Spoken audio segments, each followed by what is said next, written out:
The Tesla killers are here. They're always here, but this time it's a big one, and I can't believe we overlooked it, Randy. How did we miss it? We're going to talk about the express.co.uk's amazing story about a lesser-known EV that's superior to Tesla in several ways. I'm Brian. Welcome to Futuraza. We should just steal all the ideas and then prove our Tesla. Well, we got to find out what the car is first, because this is a Model Y competitor. Model Y is a good seller. So clearly, this author who drove a lesser known one is got some insights, is better than Tesla in several ways. I'm so excited. This is going to be definitely not ridiculous or silly or mock worthy. Definitely that's not what we're doing here, Randy.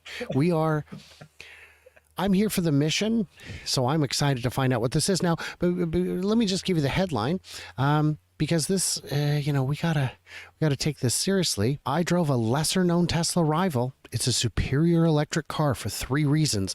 So what? First of all, what could it be? What's your guess? Let's see. Compared to a Model Y, it could be smoother. I'll say that. No. What car? What actual brand? What car? This a lesser known Model Y competitor. Yes, sir. I'm guessing a Volvo. Oh, that's a good guess. Let's find out. It is the Toyota BuzzForks. Okay. What are you? Well, what we love: excellent interior build quality, smooth ride quality, and refined driving style. Plenty of space for front and rear passengers alike. What was we don't. Plenty of space. Yeah, okay. Just space. So now I'm pretty sure they could beat it on ride quality. I've talked about it a lot. We do need the Juniper to have that improved ride quality. I had a friend I met a couple of weeks ago who was complaining about the interior. She said it needs a grandma strap. So maybe if you put a grandma strap in, that would make it equal. I'm not sure. The one right here? The one where when you're getting in and out of the car, Getting in and out. So on those, by the way, you've got side curtain airbags, which is why you're seeing fewer and fewer of those in cars anymore.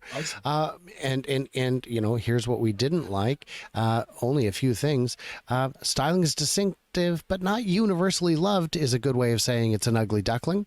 The boot could be bigger. You just said that it's got space, but it clearly doesn't. While the Model Y, you can put 7 people in it. I do from time to time. It's not super exciting for 7, but this road trip we're doing 4 people plus a giant dog plus the dog's kennel and all of our stuff, and we still fit. And rivals from Skoda and Nissan are cheaper. This is what are we doing? What are we doing, guys? It's the first mass-produced electric car from Toyota. It's their first real effort.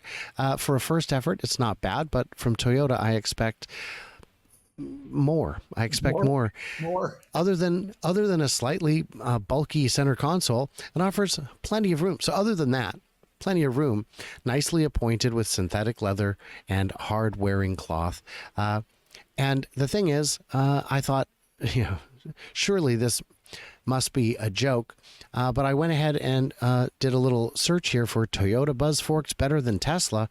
And I found some very credible sources like Toyota of Irving and Irving, Texas, Irvine, California. Maybe. And then just some straight comparisons. And then, of course, on r/electric vehicles, the place where EV enthusiasts go to cry because they hate Tesla in that subreddit for some reason. Smart Toyota. Here's a better comparison. The BuzzForks is cheaper. And, the base model is. But the base model is very much a base model. And, you don't get autopilot with these cars for free, I don't believe.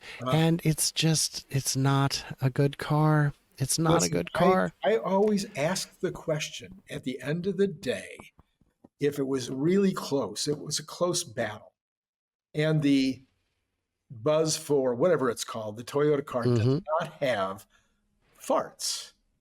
Inside farts, outside farts. If it doesn't have the farts, how can they even be compared? I'll tell you, my biggest thing is if Toyota made a car that had all the same features, all the same performance, all the same efficiency as the Model Y, I would still choose the Model Y for the supercharger network alone. Yeah, no Because with a kidding. supercharger network, you don't think about charging. You just charge. And if you forget to charge, your car says, by the way, I notice you're low. Here's some places. Which one would you like to? I'm just going to reroute you now. And you go and you charge. Ours got really bossy the other day. We were, about a mile, 2 miles away from a charging location, but we weren't really that interested in getting charged, and it was like not letting us put anything in the navigator until we went and got charged. I wish my gas cars had done that. Yeah, no, I'm embarrassingly at about 20,000 miles now in 8 months. yeah. Never run out of charge, never gotten dangerously close, never gotten out of range.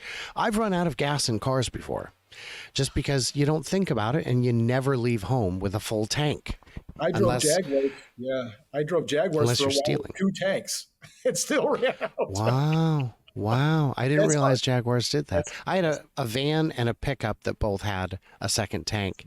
And I tell you, if you're really feeling like going through a whole paycheck, that's a good way to do it.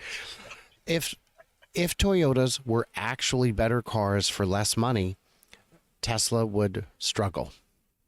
But yeah. it's the Model Y is still breaking sales records, and it's only going to get better when in the future, at some point in the not too distant future, when the refresh is available.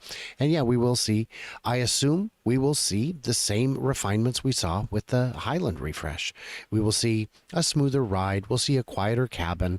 We'll see infotainment in the back seat, and and a lot of those are things you can add to your car today. You can absolutely go and get more comfortable suspension that doesn't sacrifice on performance. You can get a rear seat infotainment unit. Doesn't tie into the premium connectivity. You have to use your phone as a hotspot, which can get real costly in a hurry if you're on any data plan in the US that I'm aware of. Right. So no. I've got Google Fi. It's unlimited. My friend, when you hit that actual limit, it knocks you down to like 3G. You're done for the month. Just put your phone in the drawer and come back when your billing cycle happens. I don't. Have you? Yeah. I don't expect. I expect Tesla to always have a lead. I expect that they will always. But I also expect, with great car companies out there, there's going to be places and points and things that other car companies are going to do better. Toyota might produce a quantitatively better interior where you could literally say, oh, it's got a little more headroom or a little more legroom or a little more arm room, whatever. It's got, but it's the pack. You pointed out, it's like the package. It's like the overall. People don't take into consideration, and I joke about farts, but it's not just farts. The capability of that computer goes way beyond that. Most people have never been locked out of their car and tried to get back in. I have.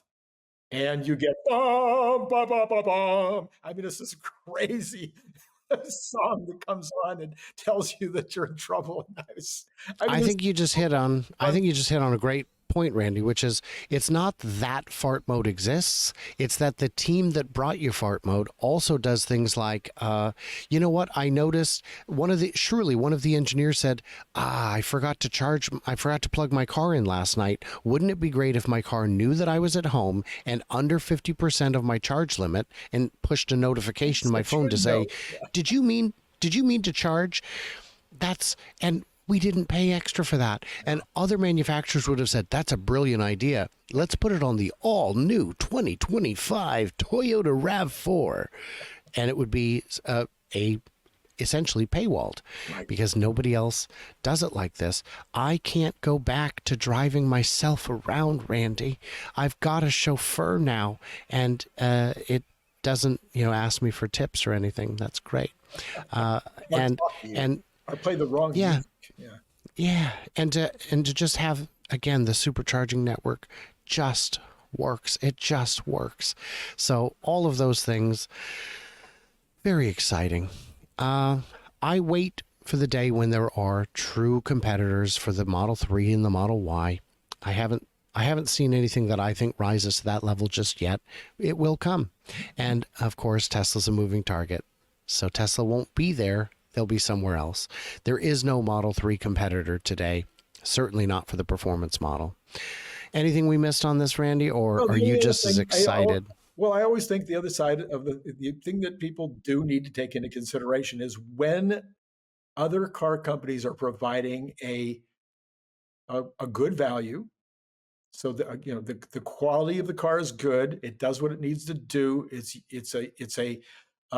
it's at a good price, a price that people are finding accessible and useful and in the area that it should be. When those things are happening, the other kinds of things that people look for are going to be important again. So you're going to have people that want it just because it's the brand they've always bought. There are going to be people that are going to buy it just because they like the looks a little better. There's going to be people that buy it because it's got a use characteristic that's nichey. That I had a guy on my channel, on my X thread the other day say, I think I'd still like to have an ICE car kind of as a fun car. And I was like, what's he even talking about? What would that be? And so he says, yeah, I'd like to have a convertible, outdoorsy kind of Jeep thing that I could take on, Well, I don't think Tesla's ever going to build that. I just don't think they are. I I would agree with you. If they do, it's going to be long enough in the future that just go get an old one that you like working on, because if there's one thing Jeep owners get to do, it's fix their car. So guys, in the comments, what do we miss? What do we misunderstand? Leave it. Thank you for your patience with the wind and my foppish dew. It is quite the quaff I have going today, and I cannot control the weather. I have tried. So guys, in the comments, you know what you're doing. Like, subscribe, and please do subscribe, because over half my viewers are not subscribed. I found out at the event in San Luis Obispo that so many people know me. Like everybody, it felt like everybody knew who I was. I'd be standing in line and I'd say, "Oh, is this the line?" And the guy's like, yeah, you're back from Mexico. It's good to see you. Okay, that's fun.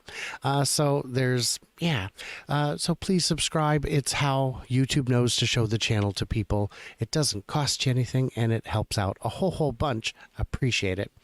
Everybody else, you know what you're doing. Like, subscribe, and stay tuned, stay juicy, and I cannot wait to hear from you clever robots when you are behind the wheel of your lesser known Tesla killer made by this little upstart brand in Japan called Toyota.